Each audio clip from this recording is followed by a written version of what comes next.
Hello mga kababayan! Welcome to my vlog. It's me, Jim Sayumi. Nakita niyo tong Layla's Bakery? Yan yung pinipilahan ng mga expat. Pati mga Kuwaiti, pinupuntahan nila yan. Dinadayawan yan. Maraming dumayo dyan eh. Kasi sobrang sarap ang Spanish bread nila mga kababayan. Ayan pakita ko sa inyo. Ayan, nakapila sila diba?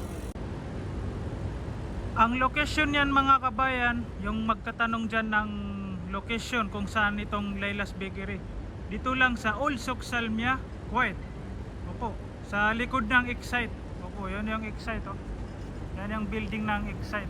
Tapos sa likod niyan, ayun yung mall na Al Salam Mall.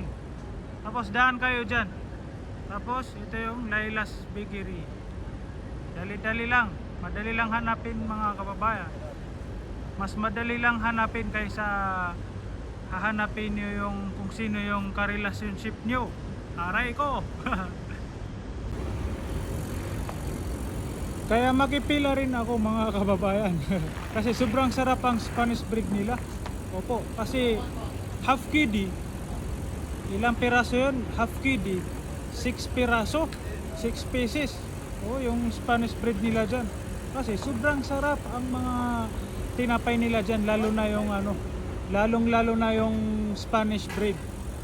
Kaya puntahan nyo na. Opo.